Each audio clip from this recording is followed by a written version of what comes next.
Yo, what's up? Kurimeo, keep it steady, yo. I hope you're keeping it steady.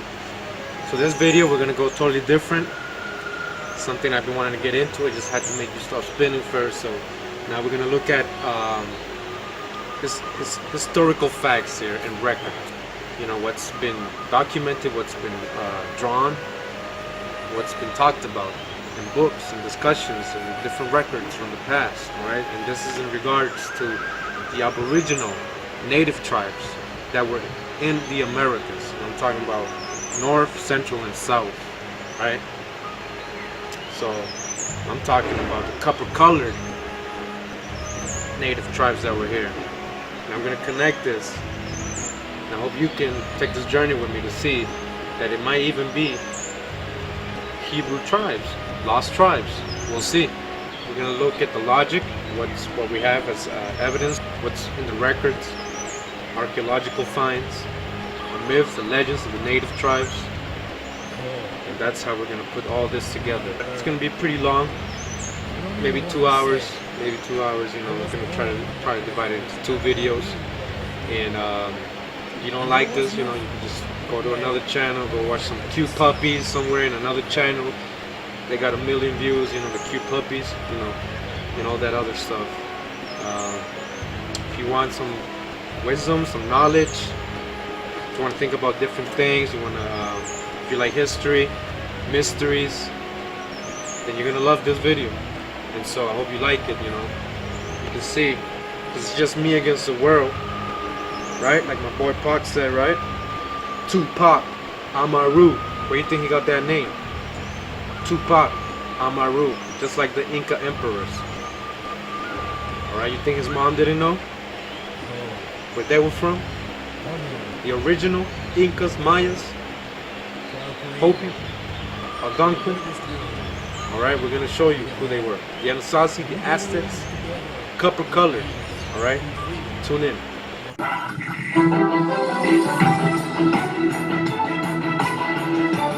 Virtually none of Thanksgiving has an ounce of accuracy, notes the bestseller Lies My Teacher Told Me. The idea of Europe bringing civilization to the Americas simply flips truth on its head. This is what European explorers actually found in North America. Far and away the most beautiful city on earth. 5 times the size of London or Rome. Great towers and buildings rising from the water. 60,000 gleaming houses, and how spacious and how well built they were. Of beautiful stonework and cedarwood, and the wood of other sweet-scented trees.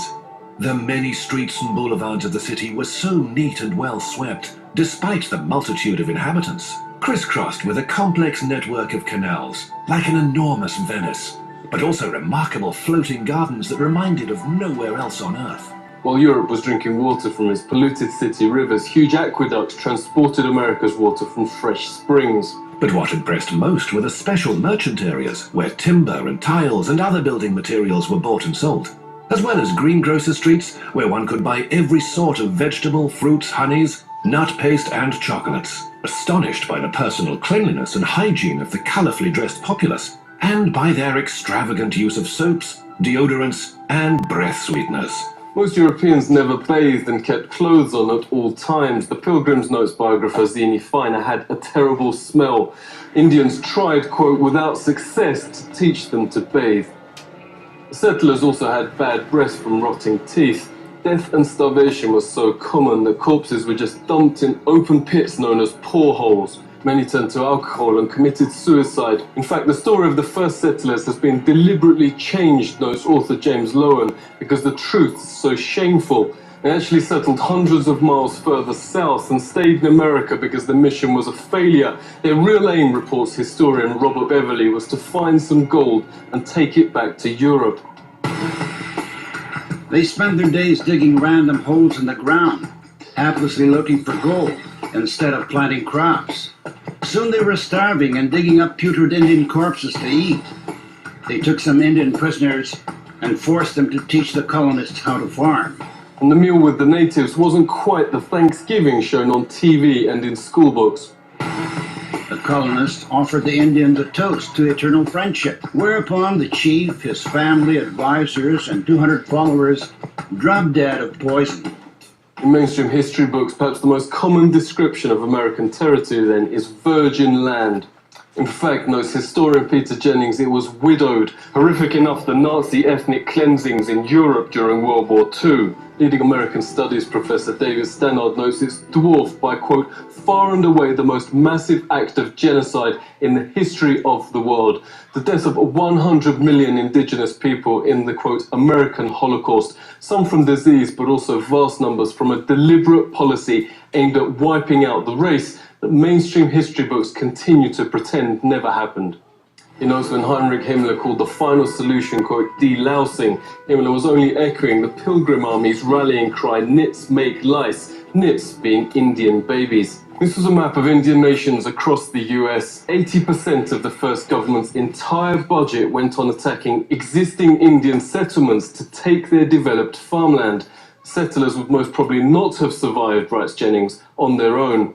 95% of America's entire population was then wiped out.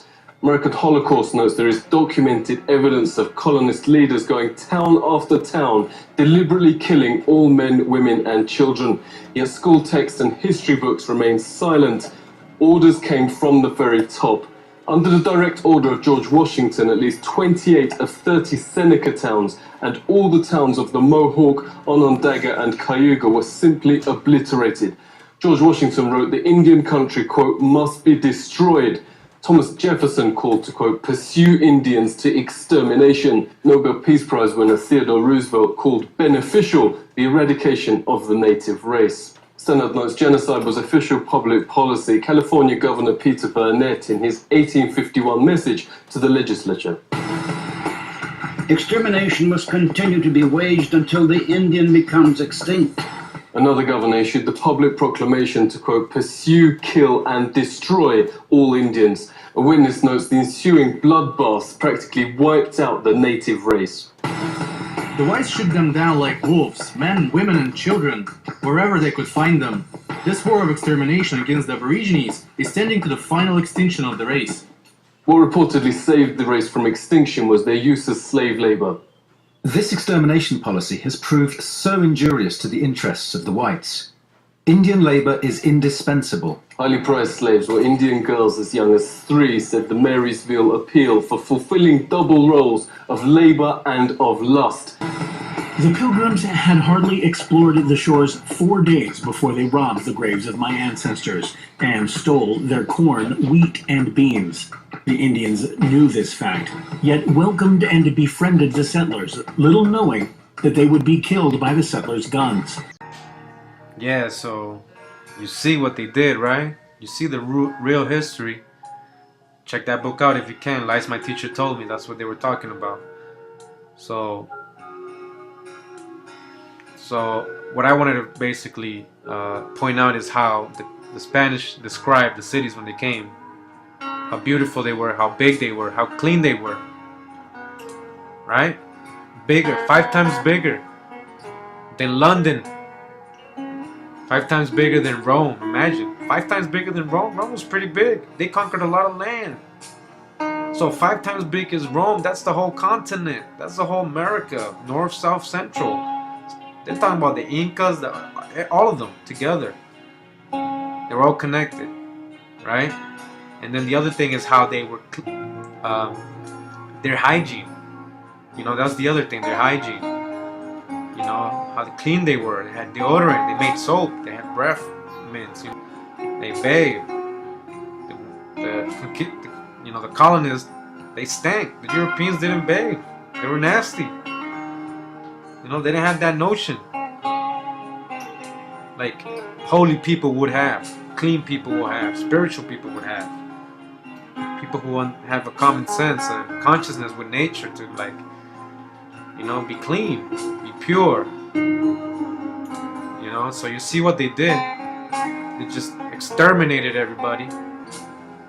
Now we're going to talk about their characteristics, right? How would the Indians characteristics, how were their personalities? That's what we're going to talk about right now. And that's from a descendant of colonists, right? Somebody who was in the 1800s writing a book. It's called Popular History of the United States. from Aboriginal to the present day by John Clark Ridpath, I believe, 1876. Regarding their characteristics, says right, the Indians were strongly marked with national peculiarities. The most striking characteristic of the race was a certain sense of personal independence, willfulness of action, freedom from restraint. You heard that? They want to be free. They're independent people. They don't want to be ruled. To the red man's imagination, the idea of a civil authority which should subordinate his passions, curb his wills, and thwart his purposes was intolerable. Among this people, no common enterprise was possible, unless made so by the currents of free wills. Okay? Intolerable. I know you feel like that too. It's intolerable. Injustice. No justice. Who was here before Columbus? I mean, I know you see a lot of pictures of the Indians and the natives, and you know, light skinned like me, long hair, a little bit like me. Some look like Chinese, darker and stuff. But that came after. That was the Mongolian Asian migration. Okay, that was after. The original tribes were copper colored. I'm going to show you. That's what I'm going to show you right now. I was referencing the Mayas earlier. You know, and all of that. The Aztecs creation of how it's very similar to the Bibles. Yeah. Now, what I'm about to tell you is you know, might be out of your thinking, but what if I told you that the tribes that were here on this side of the world, American continents, north, south, central, a lot were the biblical tribes talked about in the Old Testament, as well as in reference to the Hebrew ones, the Israelite tribes, the tribes of Judah, the tribes of, you know, the 12 tribes. So it says here, from etymology online, let's go right there right now. You see what I'm showing you right here? It's going to be for a reason. So Yahweh, right? Or let's see, what do we call Jehovah, right? Etymology.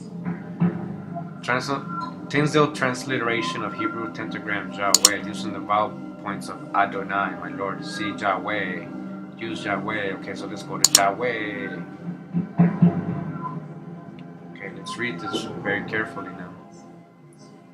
Yahweh, 1869 hypothetical reconstruction of the tetragrammation YHWH, see Jehovah, based on the assumption that the tetragrammation is the imperfective of Hebrew word Hawa, earlier form of Heya, was, Heya, was, in the sense of the one who is, the existent.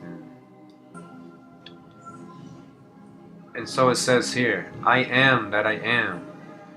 It is the common English translation of the response that God used in the Hebrew Bible when Moses asked for his name, Exodus 3:14.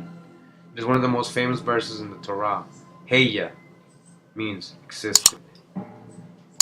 In Hebrew, Eyeh is the first person singular imperfect form and is usually translated in English Bibles as I am, or I will be, or I shall be. For example, Eyeh Asher Eyeh literally translates as I am who I am. Okay, so what did it tell you? One of the most famous verses in the Torah. So it says here, in appearance it is possible to render Yahweh as an archaic third person singular imperfect form of Heya, to be, meaning, therefore he is. It is notably distinct from the root El, which can be used as simple noun to refer to the creator, deity, general creation agrees. Where God is represented as speaking, hence as used in the first person, Ayah, I am. Other scholars regard the transcendental root of Hawa as more likely origin of the name Yahweh, Hawa, and Heya. Earlier form of Heya, Hawa, Heya, Heya, Heya, Heya. Now sing with me. Heya, Heya, Heya, Heya, Heya, Heya. You see what I'm trying to tell you? You think they were just saying hey ya for nothing? So Yahweh, they were saying Yahweh in their way, in the original way. Or Lord, or God, Creator, I am, He exists, to be. Okay? The most important kind of freedom is to be what you really are. You trade in your reality for a role. You trade in your sense for an act. You give up your ability to feel and exchange, put on a mask. There can't be any large-scale revolution until there's a personal revolution on an individual level. It's gotta happen inside first. Hey, hey,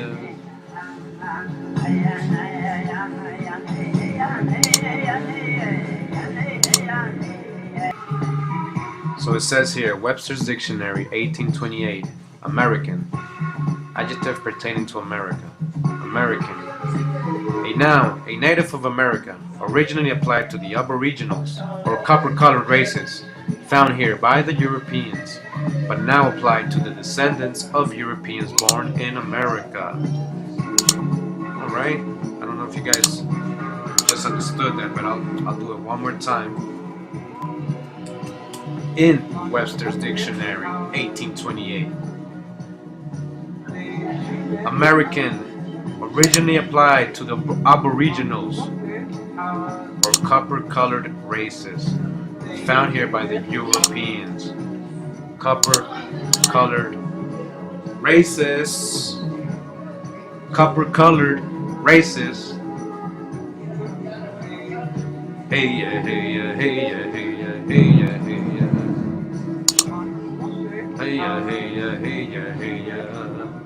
Hey yeah, hey yeah, hey yeah, hey yeah. Copper-colored races. The original inhabitants of America were of dark complexion, dark people. The lighter Asian Mongolians came later. Do you know your history? Do you know who you are? Continuing in the book, A Popular History of the United States of America from John Clark Redpath, it says, beyond the Rocky Mountains are the Indian nations of the plains, the great family of the Shoshones, the Salish, the Klamaths, the Californians. On the Pacific slope farther southward dwelt in former times the famous races of the Aztecs and Toltecs. These were the most civilized of the primitive Indian nations, but at the same time among the most feeble and the best builders in wood and stone, but at least warlike of any of the Aborigines. Yeah, right. Such a brief sketch of the distribution of the copper-colored race in the New World. So again, such is a brief sketch of the distribution of the copper-colored race in the New World. Do you know who you are? Can you remember? Hey, you know who you are. Chief.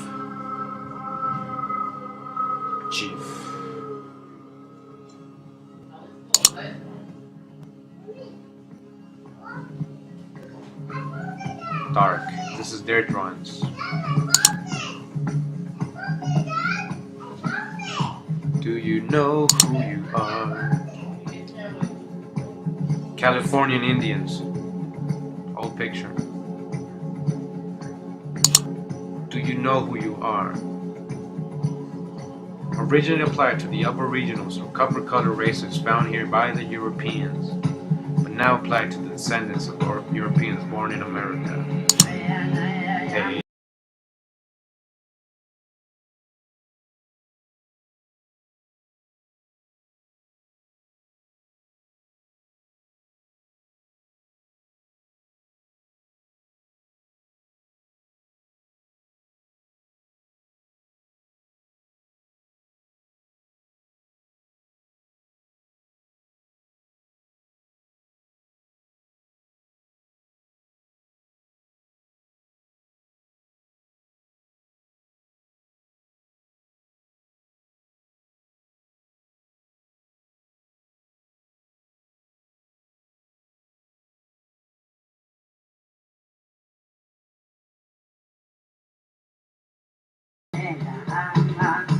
copper color.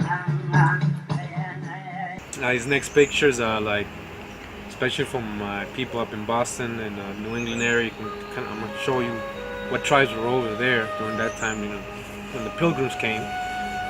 You know, for Thanksgiving. I mean, you saw the video that reported from RT how they poisoned the chiefs and everybody. They invited them for dinner, then they poisoned them.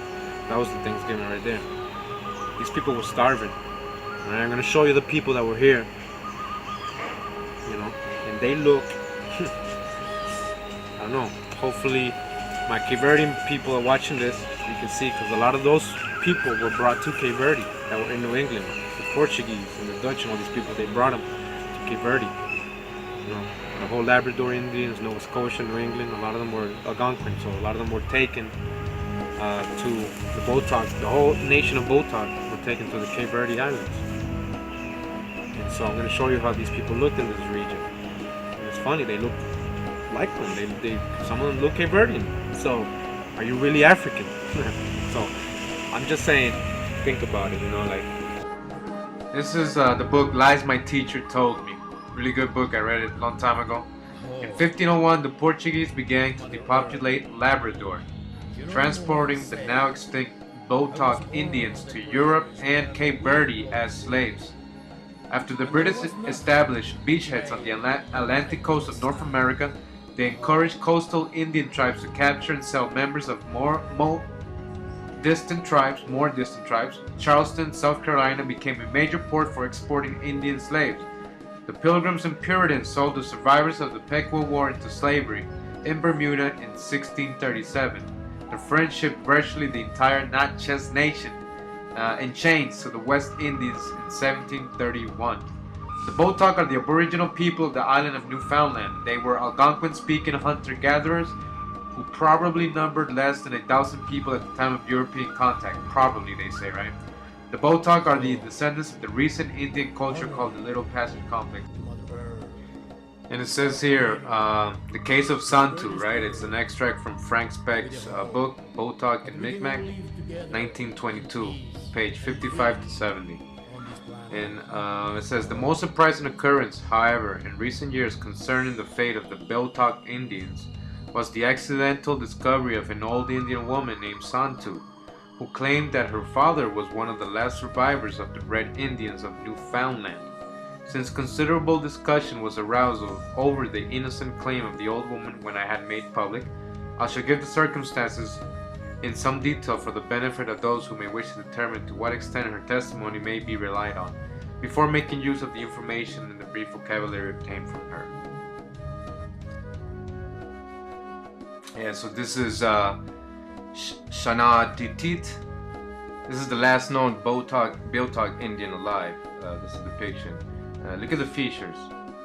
Doesn't look like the red Native American that they show us in pictures. This looks a lot different. Looks more like people I know in Boston or any part of the world. It could be anything, but just look at the features. All right, so these are all the areas that well, these are the areas that I'm going to reference now, the tribes that I'm going to show you. Not all of them, but I'll show you a little bit of the Wampanoag, the Narragansett, the Nipmuc, what about the Massasoit, the Shinnecock, the Montauk. We're also going to show you some pictures of the Martha's Vineyard native and the last Nantucket native. So if you want to research all the rest of them, just go ahead and do it on your own. You'll start seeing the features and what I'm talking about. Alright, so this is the New England area. This is what the Pilgrims encountered. This is the areas.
and said, I was born on the prairies where the wind blows free, and there was nothing to break the light of the sun. Oh.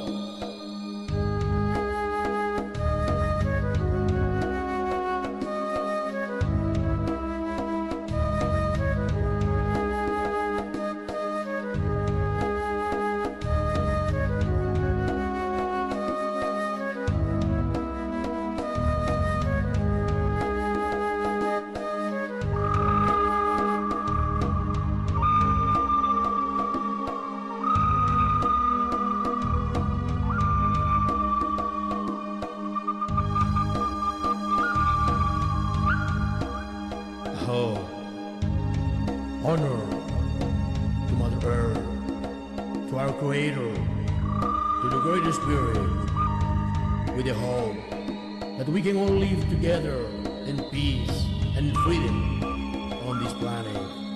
Oh.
Says the differences among the several Indian tribes are far less than has been supposed.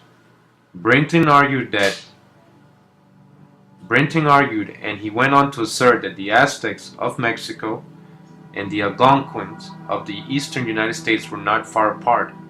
If we overlook the objective art of architecture in one or two inventions, and to conclude that the American culture, wherever examined, presents a family likeness, which the more careful observers of late years have taken pains to put in a strong light. A common Indian culture had developed out of inherent features Brinton sought to show, and this culture had political system and architecture surpassing anything achieved by Africans or Polynesians, and a stone, clay, and wood artistry that stands next to, he says that of the white race, of course his race. Okay, so there you go. He's saying how they resemble the Algonquins, the Aztecs. All right. So why I wanted to show you this, why did I want to show you this? Because we're talking about orientation. At first, I had to get you to stop spinning. Now I need you to understand some history, some real history connected with the Bible and what, how it all fits together. Okay, so in the Larkin Museum in Lima, Peru, lightning. You heard the lightning? Because we're breaking the spell, baby. The energy in the air is like, wow. I'm going to continue with that. I hope you didn't get scared. So it says in Lima, Peru, there is a photograph of the Inca nobleman and his son's painting with this quote from Garcia Lasso de la Vega below it. So what are we seeing here? Black, noble people, Incas. Hey, what is this?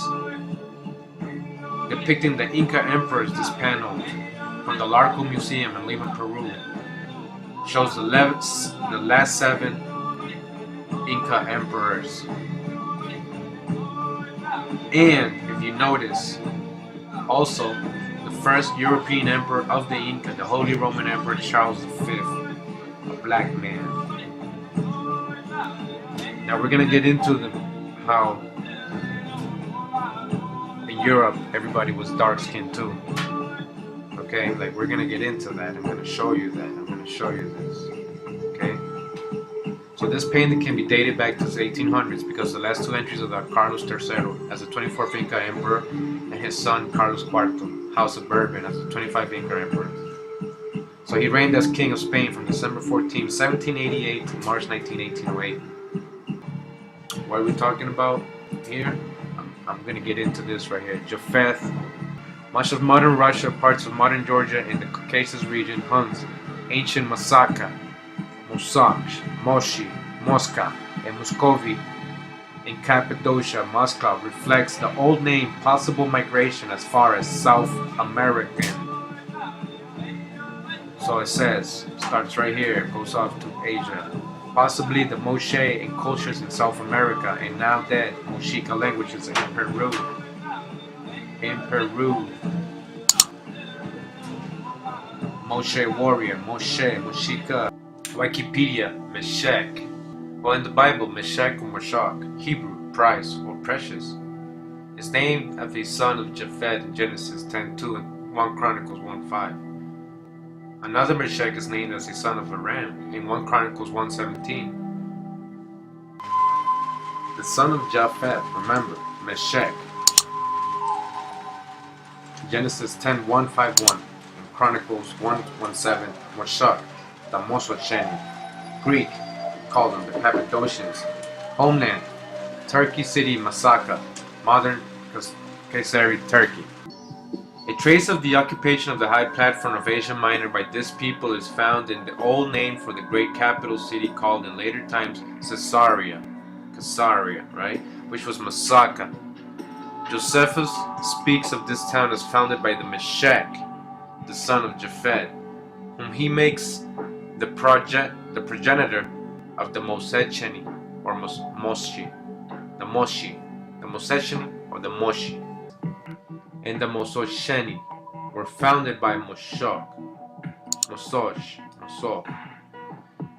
Now they are Cappadocians. There is also a mark of their ancient denomination still to be shewed, for there is even now among them a city called Masaka, remember that, Masaka, which may inform those that are able to understand that so was the entire nation once called. So the entire nation was once called Masaka or Mosak, right? Moshek, Mosak, Meshek, the whole nation. For there is even now among them a city called Masaka, which may inform those who are able to understand that so was the entire nation once called. So you're saying that they were called Meshach, right? Meshach. We're gonna hear about the Mexica and the Moshe people, Meshach. And we're gonna learn about the Phoenicians speaking Mexica and the Incas speaking Mexica. And the Aztecs' ancient name is Mexica. We're gonna learn all that. So it continues here, Meshach, which means drawing out. Sons for Dedan, Saranin, Shezbashin also. Another word is Meshach, Meshach, Meshwesh, Meshki, Meshera, Munch, Munchki, Mishi, Muski, Mushku, Mosku, Moskiva, Muska, Muskai, Maskali, Mashar, Maskusi, Masaka, Mashketos, Moderes, Moshki, Mosa, Mosher, Mosh, Moshis, Moshosh, Moshi, Moshian, Moshakian, Moshok, Moshoy, Mosocheni, Mosochian, Mosins, Mosinoshi, Moskav, Moscovi, Moscow, Muscovites, Latvians, Lithuanians, Romanians, other related groups. So Masaka is the ancient name for the capital of Cappadocia. What does the word Meshach mean? In the Aramaic language that the Phoenicians generally spoke, Mexica, remember that word, Mexica, they spoke Mexica. The real word for Meshach means Messiah. In Turkish, a similar word means Messi or Meshi. Moshe, Wikipedia. Moses or Moshe is a male given name after the biblical figure Moses. According to the Torah, the name Moses comes from the Hebrew verb meaning to pull out or draw out of water. So to pull out or draw out. Where did we see that? Let's go back. Meshek, drawing out. Meshek, drawing out. What does Meshek mean? What does it mean? It means Messiah. Messiah. Moshe. Right? Meshek, Moshe. Moses. To draw out. Meshek, Moshe. Of what? The story of the Aztec. Now this is why I keep bringing you back to the Americas. Now remember, I showed you who the copper colored people were, right? Like the American dictionary says, right? The story of the Aztec Exodus to what is now Mexico City contains elements that are unmistakably like those of the Moses myth. For example, the Aztecs were enslaved for a number of years by the evil king. Then a prophet, Meshi, led them on their search for the promised land. Meshi, almost like the Hebrew Moshe, Moses. Here, so it says here, here's the account of the migration of the Aztecs by historian Fray Diego Duran. In the year 1193, after the birth of our Redeemer, Jesus Christ, the Aztec nation reached this land. These people, like others who populated the country, departed from 7 caves in a land called Aztlan. The people were called Aztec, which means people of whiteness. They were also called Mesitin or Mexicans, in honor of the priest Lord who guided them. Mexic, right? Mexicans. So it says, we at the Americas know them as the Mexica. Mexica? What did the Phoenicians speak? In the Arabic language that the Phoenicians generally spoke, Mexica. We of the Americas know them as Mexica. Who are the Mexica? Mexican. Mexica is their Nahuatl name. And Michoacan in Mexico. Moshe or Mexica in Peru. Mosquito in Nicaragua. Here in the United States they are called Muskegon, Muskogee, Michigan, Mohica, etc. The Hopi origin myths speak of the Moski, where they once lived. Alright, so we remember, right, the Meshek, right? The son of Japhet, the Mesheks, right? They ruled the India, Asia, all those areas. It seems that they were following a certain migration path because they were able to trace it to South America and the American tribes. So again, Meshek, right? Meshek, Meshika. Meshek means, look. So in the Arabic language, the Phoenicians generally spoke Meshika. Meshek means Messiah, Messiah, Meshik, Moshe, Moises, Moses, Moshe. Alright? So it says, they were also called the Mesitin or Mexicans, Meshik, in honor of the priest and Lord who guided them. In honor of the priest Lord who guided them, whose name was Meshi. Meshi. Okay, so what? Check this out. The Phoenicians generally spoke Meshika. The real word for Meshek means Messiah. In Turkish, a similar word means Mesi or Meshi. Moshe, Moses or Moshe is a male given name after the biblical figure Moses. And what this is Wikipedia, Mexica. The Nahuatl pronunciation, or Mexicas, were indigenous peoples of the Valley of Mexico, known today as the rulers of the Aztec Empire. And so the Aztec had a story unmistakably like those of the Moses myth, or Moshe, right? Moses, Moshe, Moshe, Messiah. And who are the Mexica? What did the Phoenicians speak Mexica? They were the Aztec. The Aztecs referred themselves as the Mexica or the Tenochtitlan, were the Native American people who dominated northern Mexico at the time of Spanish conquest. The Mexica are eponyms of the place name Mexico.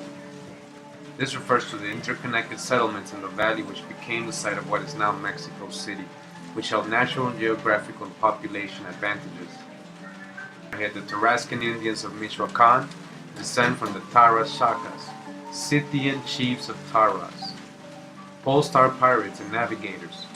because they were so close relative to the biblical Meshechs. They also called themselves the Meshegana, Meshech tribe, which later became Michoacan. The legends of the Aztecs stated that they, the Mexica, or Shiva Phoenicians, were once partners of the Tarascans, just as the Bible says. Now there was a group of people known as Moshe, or Morshi, or Meshera, in Peru, South America. The Moshe civilization, also known as the Moshika. Okay, Moshe so say Moshika, Meshika. Okay? What is the difference? Moshika, Mexica flourished along the northern coast and valleys of ancient Peru, in particular in the Chicama and Trujillo valleys between 1 CE and 800 CE. What does it say about Moshika in Wikipedia? It tells us it's a Chimuan language, formerly spoken. So Moshika, a language. Where do we see Mexica language?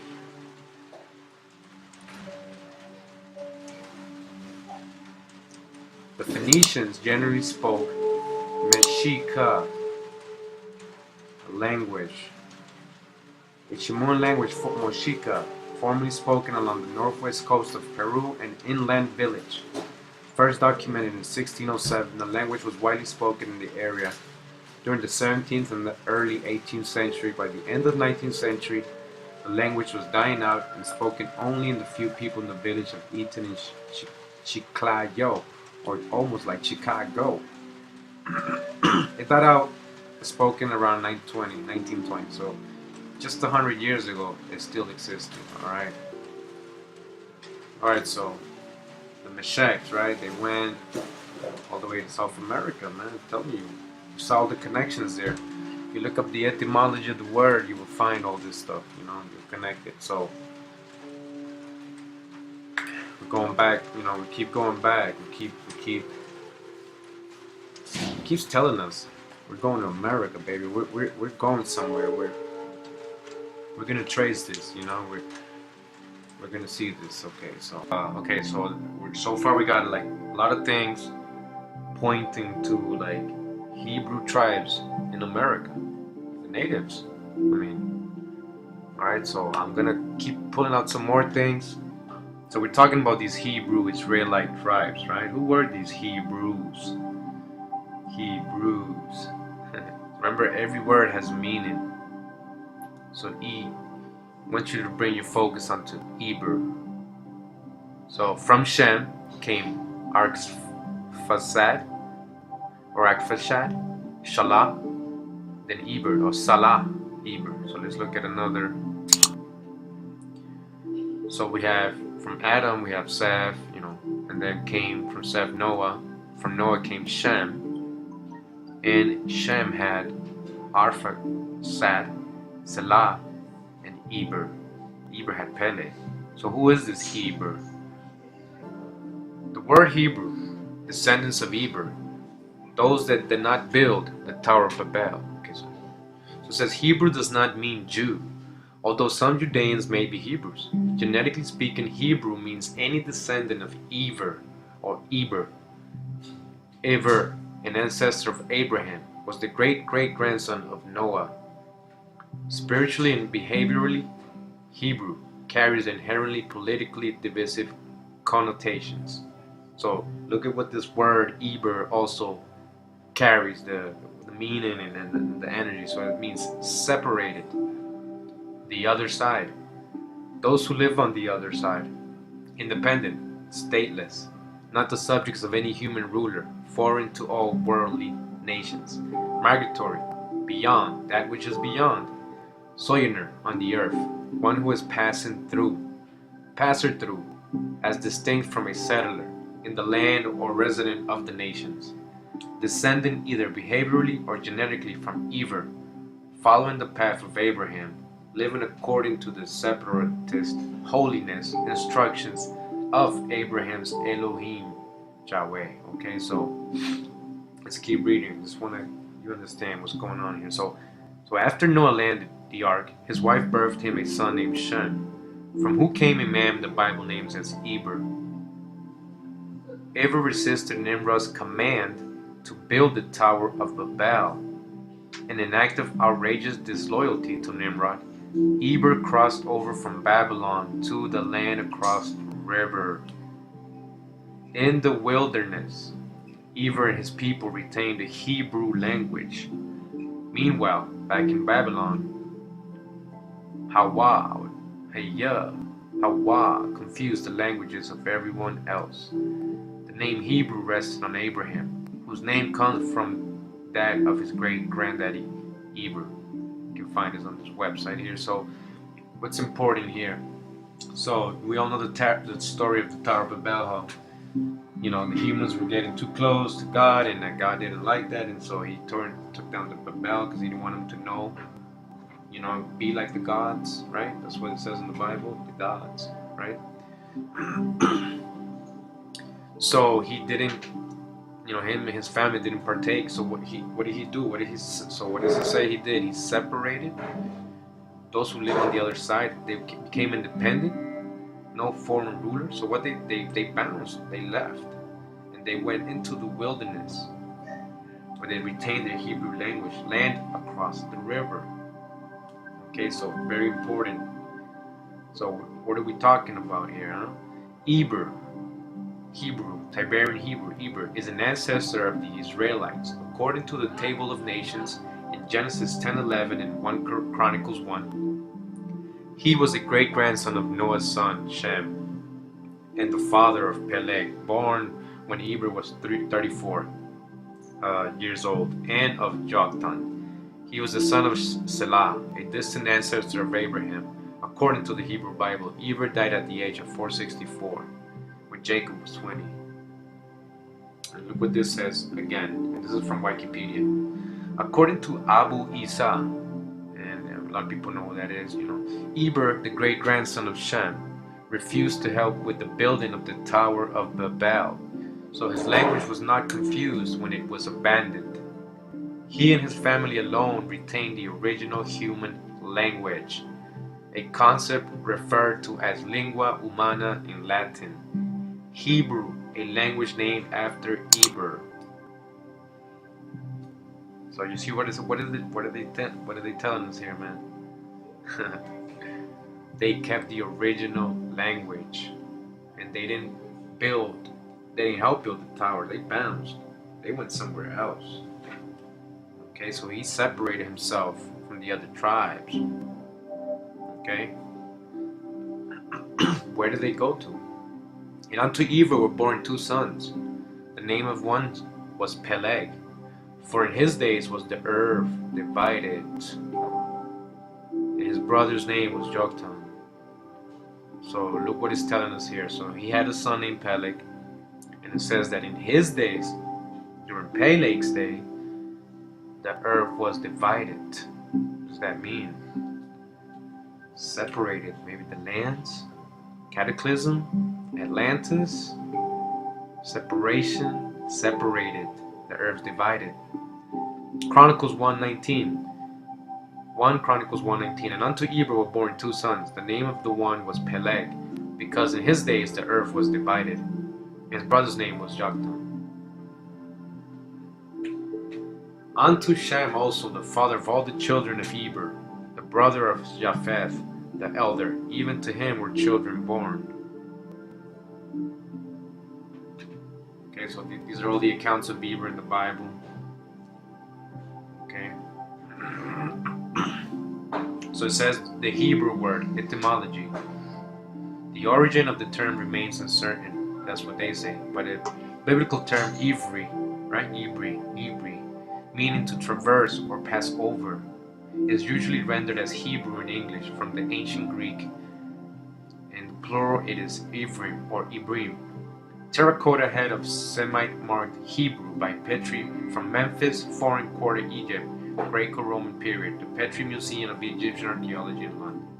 In Genesis 10:21, Shem, the elder brother of Ham and Japheth, firstborn of son of Noah, is referred to as the father of the sons of Eber, which may have a similar meaning. Some authors argue that Ibri denotes the descendants of the biblical patriarch Eber, son of Shelah, a great-grandson of Noah, and an ancestor of Abraham. it says here Hebrew adjective, from Latin Hebreos, from Greek Hebraios, from Aramaic Semitic Hebrai, corresponding to Hebrew Ibri, an Israelite, traditionally from an ancestral name Eber, but probably literally one from the other side, perhaps in reference to the river Euphrates, or perhaps simply signifying immigrant from Eber region on the other or opposite side. Boom! My immigrants. So they refused to build the tower, right? And they went to the other side. So check this out. Just look at this. Pangea, right? So the land of Hebrew, Shem, Ham. These were all melanated, copper-colored people. The whole earth was. So it's not about white and black, but that's another topic.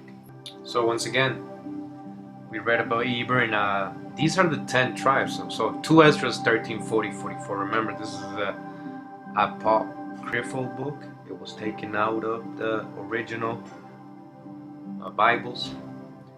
This was found. A lot of this was found. It was destroyed when they had it. They actually destroyed this book, and a lot of it was found after, like in the Dead Sea Scrolls and all that. So 2 Esdras 13:40 tells us these are the 10 tribes that were taken captives from their land in the days of King Hoshea, whom King Shalmaneser of the Assyrians took across the river as captive. They were taken into another land, but they made this plan for themselves. They would leave the multitude of the nations and go into a more remote region where the human race had never lived. There they would be able to observe their customs, which they hadn't kept in their own region. They went in through the narrow passages of the Euphrates River. Then the Most High gave them signs and stopped the flow of the river until they had passed. So, what is it saying there? And there's a lot of versions, obviously, I would say, and in different English. Well, so, look what it's telling us. And they took this book out. So they went captive to another land, but they was like, you know what, let's just go over there. Let's separate ourselves, right? Just like it says Eber and his family did when they didn't want to build the tower. Okay? Where did they go? Where the human race had never lived. Alright, so keep that in mind. So, alright, so it says here about the Indians, or how they call them red man, right? Red man, red, dark red man, copper. The name Indian was conferred upon them from the real or fancied resemblance to the people of India. If we know the ancient Indians were really copper colored as well, then yes, that's why they called them India. And also outside of Europe, a lot of places were called, well, most places, the continents were called the Three Indias. You know, like if you know the sort of Prester John and the Three Indias, or just a reference of the Indias and the Indies, usually in reference to people of color where they live. But with any such similarity, the name would have been the same. For Columbus and his followers, believing that they had only rediscovered the Indies, would of course call the inhabitants Indians. According to John Clark, the origin of the North American Indians is involved in complete obscurity. That they are one of the older races of mankind cannot be doubted. Okay, so they are one of the oldest, okay, original. He's saying it can't be doubted, alright? But at what date or by what route they came to the western continent is an unsolved problem. Okay, so he doesn't know, they don't know how they got there. They don't know anything, right? Okay, so am I the only one saying that the natives might be Hebrew lost tribes? Is this my concept or my idea? It's not. I'm going to show you how this is actually something that's been talked about for centuries already, and why. And hopefully you see with the archaeological stuff, the biblical stuff, and just senses, using your senses, right? Using your sight, hearing, your intuition. You got to use them, your heart. We'll try to put this together. As Maya Angelou says, Wouldn't it be wonderful when Black history, Native American history, and Jewish history, and all of U.S. history is taught from one book? Just U.S. history. What is she trying to tell you right there? Think about it. In Isaiah 5:13, therefore my people are gone into captivity, because they have no knowledge.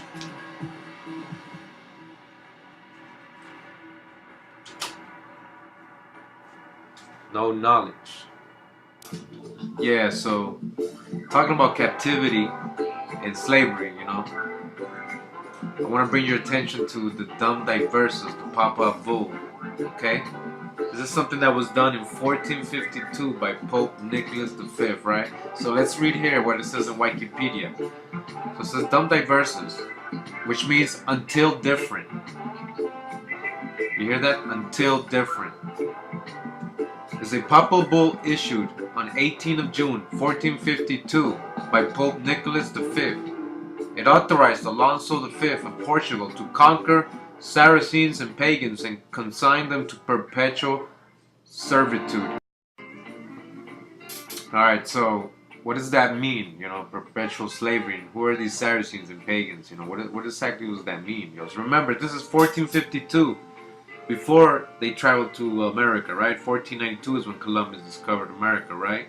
So what they were doing? They were plotting. They were planning. They were getting all the permits.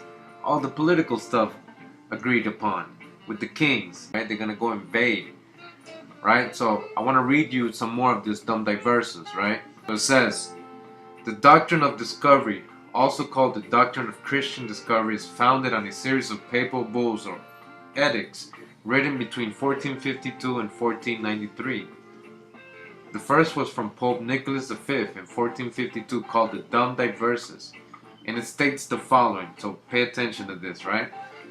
So, who are in the Americas, right? So, we want to grant you, King of Portugal, full and free power, through the apostolic authority by this edict, to invade, conquer, fight, subjugate the Saracens, Muslims and pagans, and other infidels and other enemies of Christ, and wherever established their kingdoms, right? Their kingdoms, their duchies, their royal palaces, their principalities, and other dominions, lands, places, estates, camps, and any other possessions, mobile and immobile, goods found in all these places, and held in whatever name, and held and possessed by the same, and to lead their persons in perpetual servitude. Perpetual servitude. That means you're still a slave. You understand what this is saying? They gave permission. Look at the description. Saracens, Muslims, and pagans, and any other infidels of other enemies of Christ. That's anybody who didn't go down with the Roman Catholic at that time. Anybody. Anybody. The Indians. Anybody in the world. Anybody. Especially the Indians. So they were already getting ready for this, okay? You see what this is, right? And before Columbus went, he knew where he was doing. He knew where he was going. They were already setting him up for that. Alright, so I'm going to show you that. Alright, so yeah, one more time. Again, the Papa Bull, 1452, Dumb Diverses. Pope Nicholas V authorizes King Alonso V of Portugal to invade, capture, vanquish, and subdue all Saracens and pagans, to reduce their persons to perpetual slavery, and to take away all their possessions and property. So basically, Christians encountering non-Christians could take everything. You hear that? Everything. Even if these people had kingdoms, even if these people were already Jews and they had religions in their empires and their cities, and even if they lived in peace, everything, they got permission. So I'm going to show you what Columbus knew before he came to America. It wasn't no mistake. He didn't get lost. Let me show you. Yeah, so Columbus wasn't so innocent, and you know, like Bob Marley says, half the story has never been told. You know, regarding of Christopher Columbus, all his life, Columbus' ideas about geography were permeated with a peculiar religious mysticism. He kept a book of prophecies, in which he collected quotations, mostly from the Bible, often those dealing with isles far off, or islands, right? Or lands. He kept a book of prophecies in which he collected quotations, mostly from the Bible, often those dealing with isles far off, lands or islands, that seemed to prophesy his own discoveries. We're told a certain story in school about Columbus, and it's not even close to being true. Okay, so he was never lost. He knew where he was going. He called them Indians because the rest of the world was called the Three Indias, and the Indies was known as the Indies, the America. So he knew where he was going. Okay, so he wrote a book. It's called the Book of Prophecies by Christopher Columbus. You know, if you look for it on the internet, it's there. I'll try to put the link here. If you need it, just let me know. I got it. So, you know, this book, basically, he describes what his intention is, why he's going to the Americas, who's he doing it for, and you know, that he basically feels like he is a prophet, like he's basically fulfilling a prophecy by discovering America, the Indians, right? Why? Because we're gonna learn who they were. He knew who they were. He knew they were Jews. He knew those were the lost tribes. He knew Jerusalem was over there. He knew Mount Zion was over there. And I'm going to let you see that from his words right now. Here from an excerpt of the book. Amongst the earliest and most fascinating witnesses to the latter is a manuscript of 84 folios dated between September 13th, 1501 and March 23rd, 1502, and now preserved in the Biblioteca Colombina in Sevilla. Okay, this is preserved in a prestige library in Spain. It begins, and this is in Christopher Columbus' own words. This is the beginning of the book or collection of authorities, sayings, opinions, and prophecies concerning the need to recover the holy city and Mount Zion, and the discovery and conversion of the islands of the Indies and all of peoples and nations, for Ferdinand and Isabella are Spanish rulers. It says, this manuscript, commonly known as El Libro de las Profecías or Book of Prophecies, was compiled by Christopher Columbus himself in collaboration with Gaspar Gorizio, a Carthusian monk of Italian origin who belonged to the monastery of Santa Maria de las Cuevas in Sevilla. Okay, so again, what did it say? That he is going to recover the holy city and Mount Zion, and also for the discovery and conversion of the islands of the Indies and the peoples and nations. He knows what's over there. What is he saying is in America? The holy city. What's the holy city? Jerusalem. We're going to see that in another video. That's in Peru. Mount Zion. You know, Mount Zion. The navel of the world, the center of the world. Cusco is the center of the world. The name Cusco means navel of the world. Mount Zion is considered the navel of the world. Jerusalem is considered the navel of the world.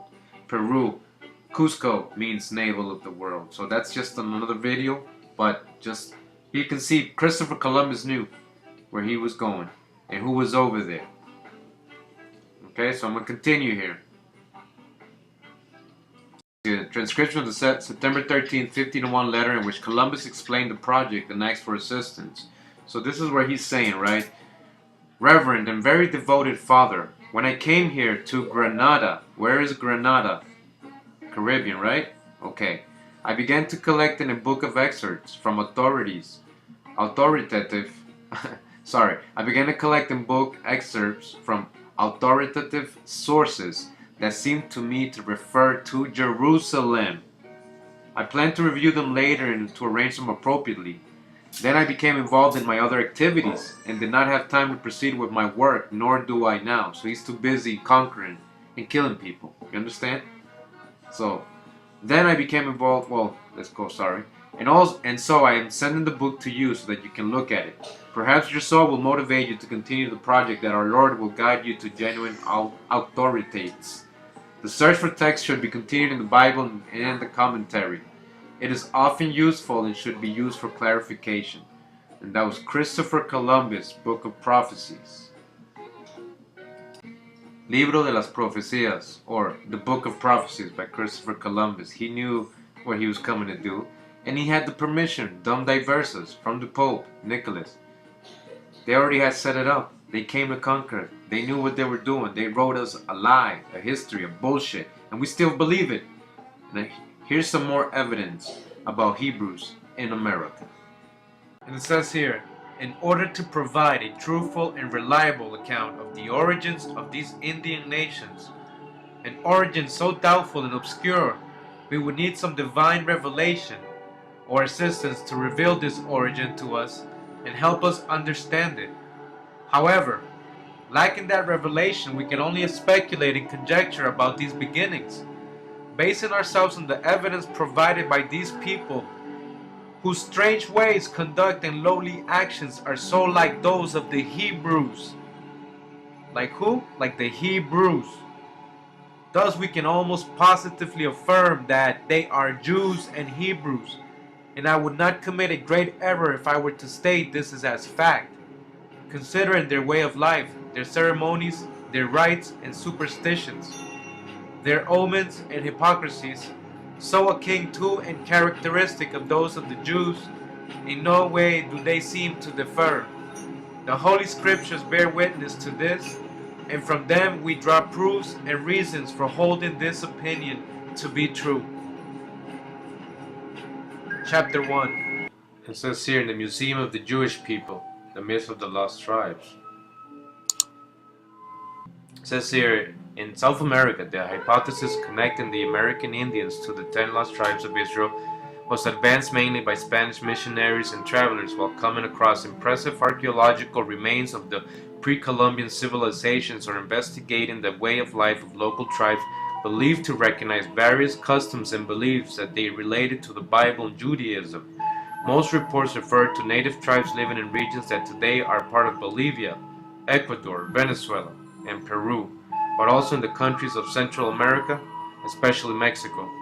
Among the prominent expositors of those theories, a mention should be made of Father Diego Duran, 1588, author of the Aztecs, A History of the Indies of the New Spain, Father Gregorio Garcia, and his Origin de los Indios de los Nuevo Mundo, 1729. Alright, here we are at the Jewish Virtual Library, and this is regarding Montesinos, well, Antonio de Montesinos, right? So we're going to learn who he was and what he said about his encounter here in the Americas, okay? Jewish Library, Project of Ace, okay? It says here, Montesinos Antonio, Marrano traveler on a trip to South America during 1641-42. Montesinos discovered a group of natives in Ecuador who could recite the Shema and were acquainted with other Jewish rituals. He brought this news to Amsterdam in 1644, and the congregational authorities, Manasseh ben Israel, among them, had him repeat his account under oath. So Manasseh ben Israel, you can see who that is, very important Jewish scholar. That the assumption was that these natives were a remnant of the 10 lost tribes, of the tribes of Reuben and Levi, according to Montesinos. He then left for Brazil, where he died, reasserting on his deathbed to the truth of his report. Manasseh ben Israel dwells on Montesinos' discovery in a booklet entitled Esperanza de Israel, The Hope of Israel, in Amsterdam 1650, which I'm about to show you right now, right after this, which he dedicated to the British Parliament, appending it to the petition for the readmittance of Jews to England. His thesis was that Montesinos' account points to an imminent fulfillment of messianic prophecy of the lost tribes of Israel being reunited with Judah. The Montesinos report aroused literary interest even outside Jewish circles. In 1650, Thomas Thorogood publishes Use in America, or Probabilities that the Americans are of that race. We also have this book. Who is this guy, right?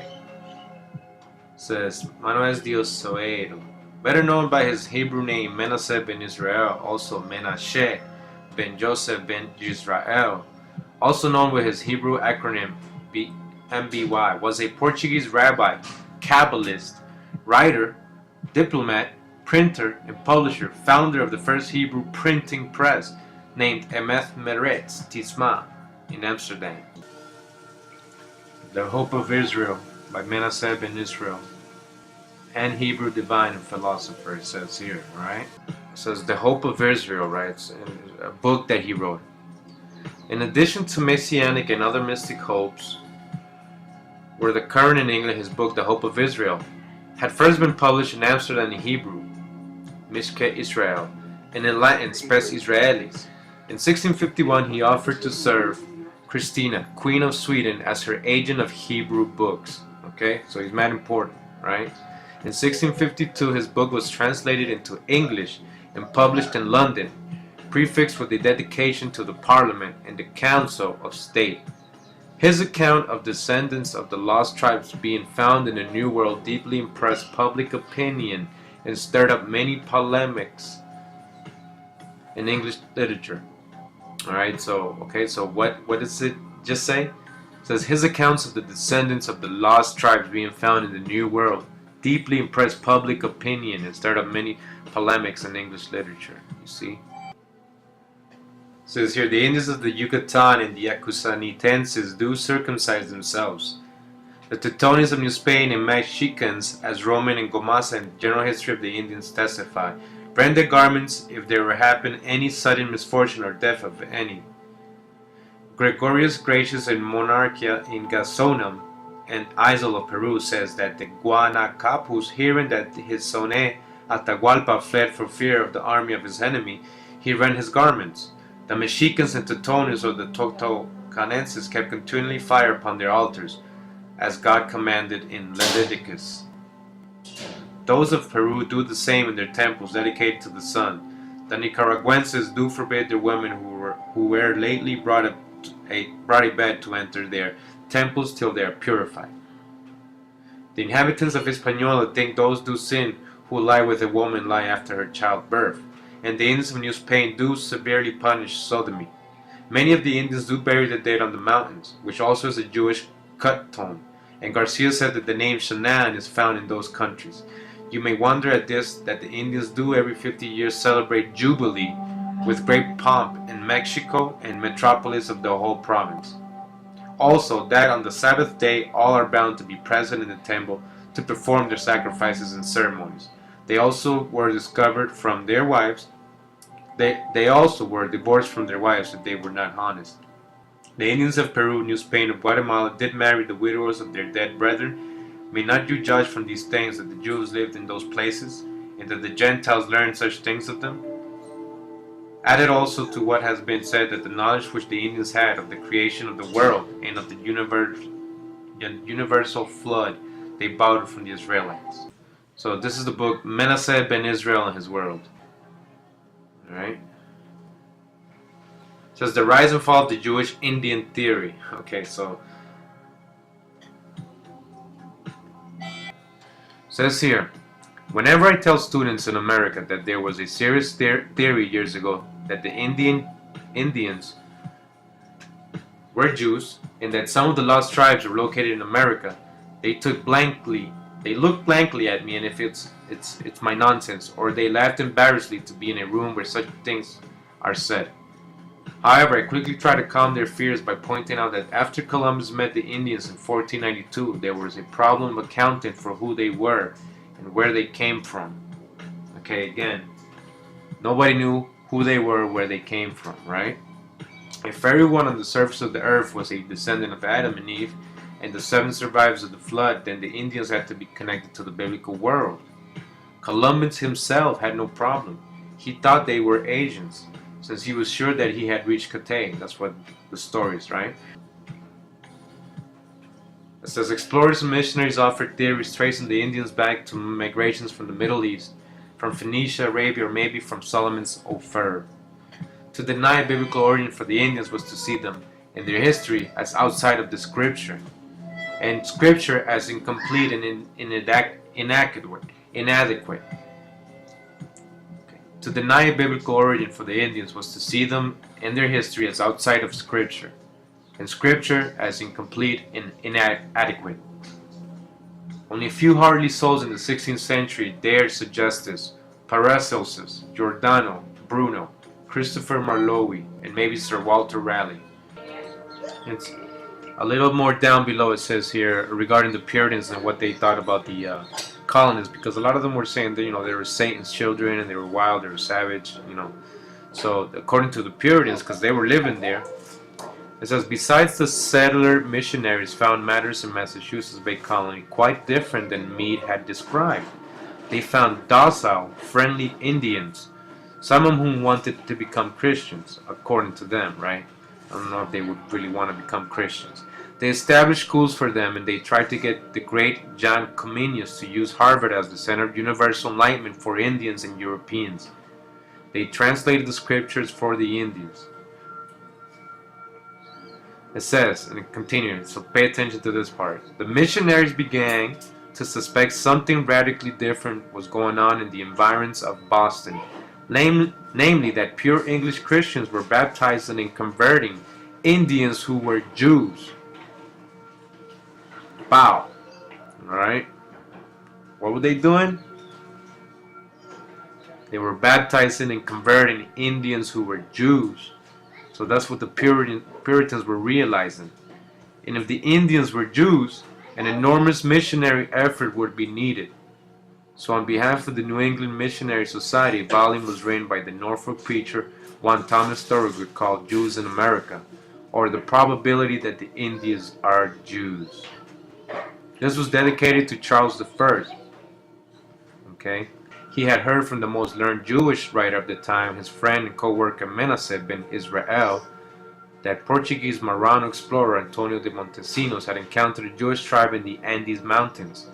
He knew that Manasseh had had Montesinos, who came to Amsterdam in 1644, give his accounts before a notary. So Dury, who was at the time planning to set up a college of Jewish studies in London with Manasseh as one of his three professors, wrote Manasseh for a copy of the Montesinos report. Unconvinced until he was finally willing to say that the group encountered by Montesinos could be part of the lost tribe, okay, while the rest of the inhabitants of the Americas were migrants from Asia. So he only accepted one tribe, but alright, so you can see if one is there, then the rest are also there, and we're going to show you that. Holmes immediately pointed out that this meant that the climax of world history was at hand, because the lost tribes were beginning to reappear. Manasseh was asked what was the Jewish view about the lost tribes and their reappearance. Rather than write another letter, Manasseh wrote his most famous work, The Hope of Israel, which appeared in 1650 in Spanish, Latin, Hebrews, and English and Dutch. The American Indian descended from the 10 lost tribes. And so it says in the article.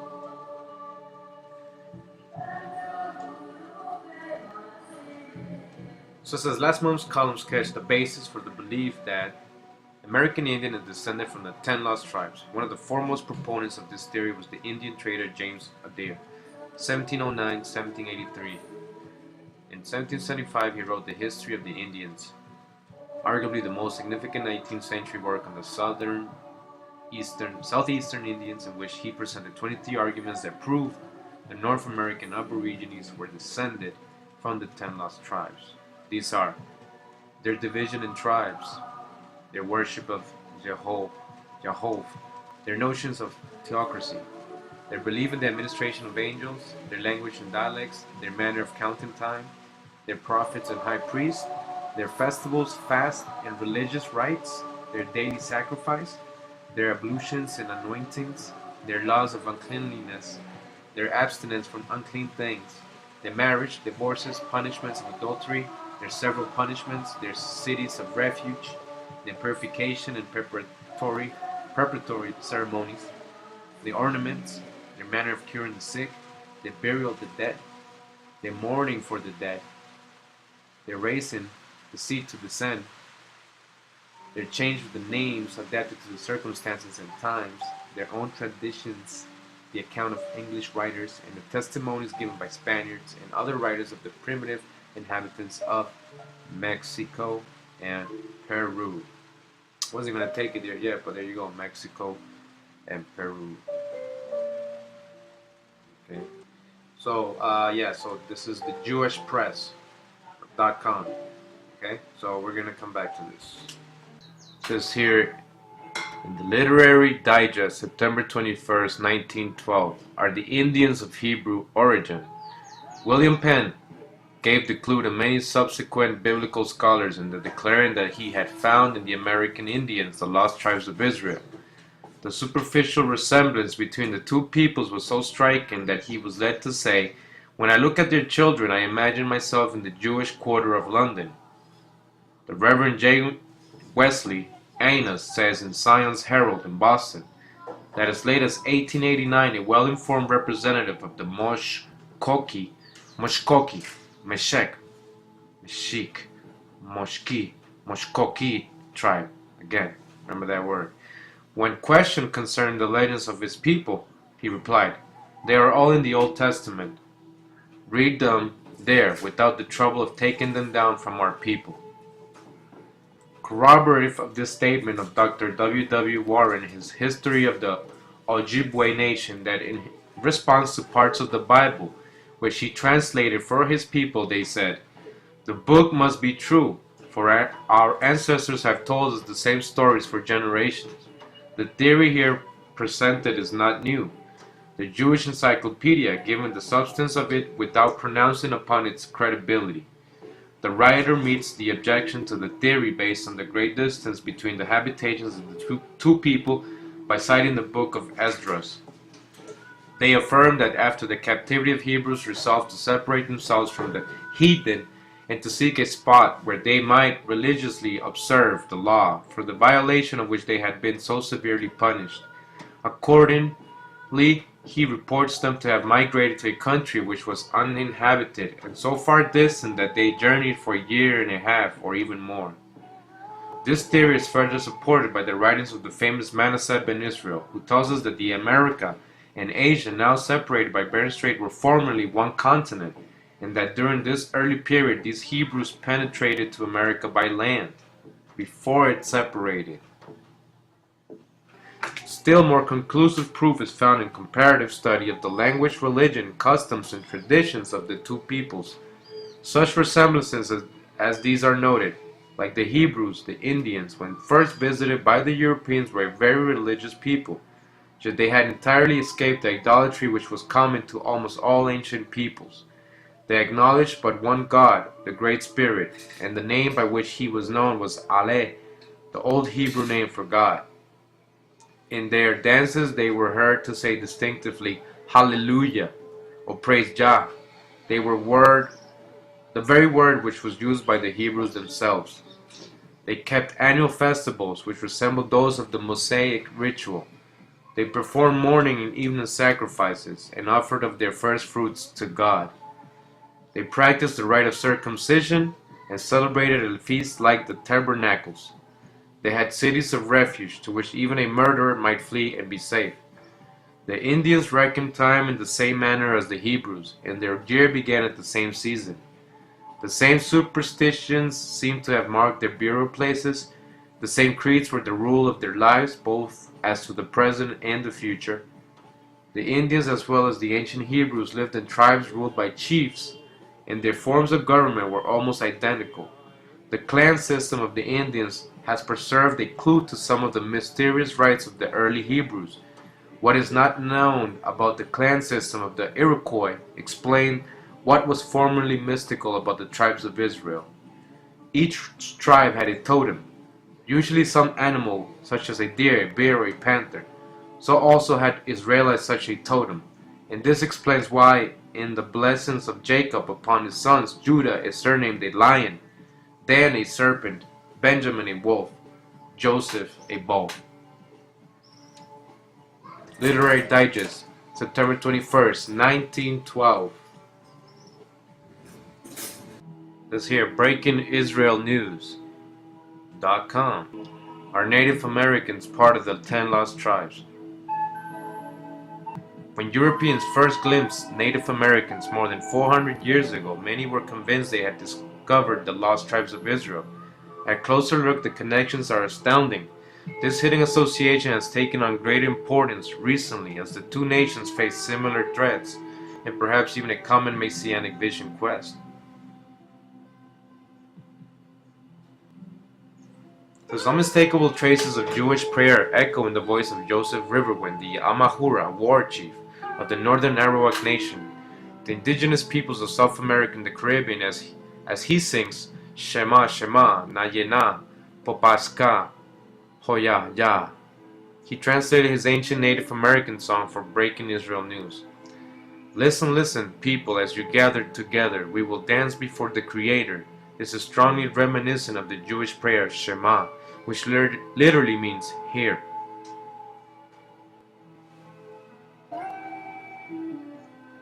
And he says, among my people, our ancient name for God is Jah, the Supreme Spirit of Spirits, very similar to Yahweh. Chief Riverwind explained, among my wife's ancestors, the Anikituwaya, the Cherokee, they called God Jehoahwa. The similarities don't stop there. They carried an ark into battle, celebrate 7 feasts, kept a 7th day of rest, had cities of refuge, and don't eat pork. Though the eerie etymological similarities may be coincidental, archetypal themes also connect the spirituality of Native Americans to the Bible. Chief Riverwind told the Choctaw story about how the Creator came to a man called Nuah and told him the world would be covered with water. The man was told to make a great raft to save mankind. The stories come from oral tradition which date to pre-Columbian times. Says another Native American story tells of a time when the world was all one landmass and we were all one tribe, explained Chief Riverwind. We tried to build a sky tower to the Creator, hence Babel, right? The story of Babel. These are the pre-missionary oral traditions. They are passed down through specially trained storytellers who are forbidden from changing a single word. And he continues saying, some Anishinaabe, Chippewa, believe they are from the tribe of Ephraim. Chief Riverwind explains Anishinaabe is amazingly similar to the Hebrew word Anshenabi, people of the prophet. They lived on the coast, but their legends say that before that they came from across the great waters. We have cave drawings of these ships that are very similar to drawings of Phoenician ships in history books. Again, Phoenician connecting with the Hebrew, right? The Paleo-Hebrew, the Phoenicians, the Mesheks, right? The Aztecs. Okay, so it says theuniverse.com. More Jewish prominent sites here, okay? Native Americans, the Lost Tribe. Looking at Jews and Native Americans side by side, you might think there's no way to mix up the two cultures. Jarmulkes and eagle-feathered headdresses look quite different, right? But some early colonial Americans thought upon discovering the early inhabitants of the Americas that they were the chosen people, perhaps one or more of the lost tribes. Early American writings argued that different Native American languages, unfamiliar to European ears, were slight variations on Hebrew. And when some white settlers discovered what they thought was a set of tefillin in an Indian town in Pittsfield, Massachusetts in the early 1800s, they used this incident to further support their claim. By linking America's earliest inhabitants with the Bible and its theology, these idealistic colonists suggested the America was indeed the new promised land. It says, at the time, Jews in colonial America took the Lost Tribes claim very seriously, and they reacted in sermons, plays, publics, statements, scholarly works, and popular writings. Why was it such a big deal to them? And what were the social ramifications? The interactions between Jews and Native Americans make for a great story that few remember anymore. Okay, so more corroborating information. They're even saying, well, they're telling you these people really, they were living with them, so they knew what they were seeing and what kind of people they were dealing with. They reminded them of the Jews in Europe. It says here in Wikipedia, the 10 lost tribes were the 10 of the 12 tribes of the ancient Israel that were said to have been deported from the kingdom of Israel after its conquest by the Neo-Assyrian Empire, circa 722 BC. These are the tribes of Reuben, Simeon, Levi, Dan, Naphtali, Gad, Asher, Issachar, Zebulun, and Joseph. Claims of descent from the lost tribes have been proposed in relation to many groups, and some religions oppose a messianic view that the tribes will return. It says here, the 12 tribes, scriptural basis for the idea of the 10 lost tribes is 2 Kings 17:6. In the 9th year of Hoshea, the king of Assyria captured Samaria and deported the Israelites to Assyria. He settled them in Halah, in Gozan, on the harbor river, in the towns of the Medes. According to the Hebrew Bible, Jacob, who was later named Israel, Genesis 35:10, had 12 sons, at least one daughter, Dinah, by 2 wives and 2 concubines. The 12 sons fathered the 12 tribes of Israel. You see, there was different moms. So that's different kinds of tribes and different people, right? Families. It says here, the Mormon scripture in the lost tribes of Israel. When the Mormons first emerged in 1830s America, Constantine Samuel Rafinesque, a Christian polymath of French-German heritage, attacked them for their singular but absurd opinion that the American tribes are descended from the Hebrews or the 10 lost tribes. Atlantic Journal, Friend of Knowledge, Volume 1, 1833. Strange as it sounds today, such notions of ancestry were widespread among British and American Christians of the time. So why you think at the time people were saying that? Because they were there amongst the people living with them. They were seeing who these people were. I have this PDF here, The Jewish Advocate, February 27, 2015. It says, Pittsfield Jewish life on the western frontier of Massachusetts. Perhaps the earliest reference to a Jew in Pittsfield was way back in 1815 when it was reported that a boy clearing an employer's Joseph Merrick's Fort Hill yard of rubbish dug up a set of tefillin. Ensuing press coverage about the find caused quite a stir across the country, and clergy and scholars flocked to Pittsfield to examine the parchment scrolls enclosed in their leather boxes. At the time, many people believed that the Native Americans were descendants from the lost tribes of Israel, and they were convinced that the tefillin had been dropped by an ancient Israelite who perhaps had traveled across the Bering Strait or by boat across the Atlantic. It says in an article with the Agatha Christie-ish titled The Case of the Missing Phylactery by William Goetzman reports that the tefillin were donated to the American Antiquarian Society in Worcester on condition that the scholars there publish an article about them. The society failed to produce one, so the tefillin were sent to New Jersey scholar Elias Bodinot. Upon Bodinot's death, his heirs donated his papers to Yale University. Yale, Skull and Bones, once again, Skull and Bones. If you don't know, research it. Yale University. But the tefillin were not among them, so it got lost. Great, in Yale University. They have not been seen since. Okay, so there you go again. Just like what the Smithsonian does.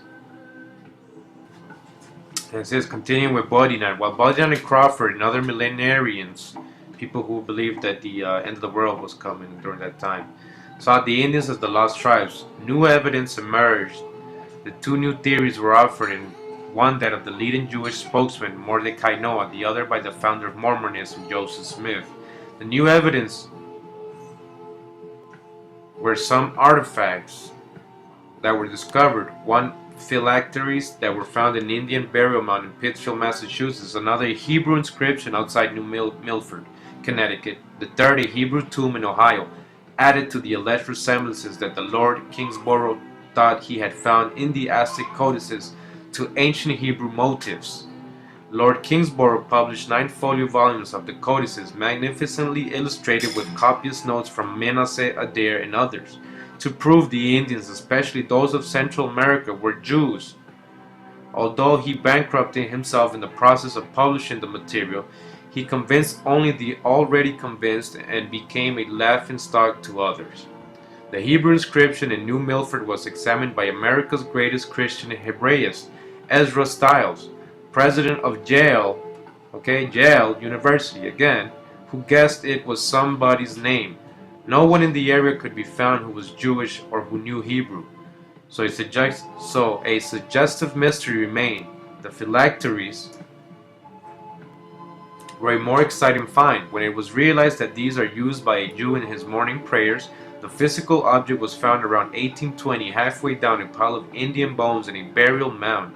Because of the Hebrew letters contained in the object, Christian scholars from Harvard were consulted who identified the object for what it was. But how did it get to where it was found? An intensive investigation was carried out to find out if any Jewish traders had been in Pittsfield, if any captured British soldiers had held there were Jewish, with negative results. The great Jewish convert, the Reverend Joseph Frey, who gave 30,000 sermons in America, said he had never spoken in Pittsfield, and the phylacteries were not his. Says the literature of the period indicates that this discovery was taken very seriously as pointing to the possibility that the Indians were Jewish. No other explanation could be found for the phylacteries being where they were found. The item was deposited with the Massachusetts Historical Society for further study. By now, when some of us would like to see what was discovered, however, the item has been lost. Here we go again. The item was lost. Like everything else that doesn't fit into history. Pay attention, people, man. They hide things intentionally. The late Rabbi Arthur Chill, who wrote an article on the matter and turned up a lot of literature, some rather incredible, in the period of 1820 to 1825 on the subject, also found that the phylacteries had been in the Antiquarian Society of Worcester, Massachusetts, but that they had disappeared. So it says here again, the Mormon movement has been described as the first real indigenous American religion, building on the biblical tradition and the American situation. It claimed that new revelatory material that showed that some of the ancient Jews went to the America instead of Babylon at the time of the destruction of the first temple, that Jesus preached to them in America, and that they, the later-day saints, were the bearers of the Christianity and would lead them into the millennium. The Mormon claim is not that all Indians are Jews, but that a remnant of the ancient Hebrews exists in America and will join with the followers of Joseph Smith. And it says here, a curious incident that drew considerable attention and proved, at least to some, that Native Americans had ancient Israelite origins unfolded when a tefillin, phylacteries, were discovered in Pittsfield, Massachusetts in the early 19th century. Their discoverer wrote that this forms another link in the evidence by which our Indians are identified with the ancient Jews who were scattered upon the face of the globe, and to this day remain a living monument to verify and establish the eternal truths of Scripture. Another prominent Jew who talks about the natives and the Hebrew connection is Mordecai Manuel Noah. One of Noah's writings on Jewish natives came to their full expression with his discourse on the evidences of the American Indians being the descendants of the lost tribes of Israel, 1837. The work documented a host of theological, linguistic, ritual, dietary, and political parallels between Jews and Native Americans. Most importantly, he identified several essential character traits shared by the two peoples, all of which were, of course, highly laudable for Noah. The conflation of Indians and Jews sanctioned the later as divinely ordained Americans.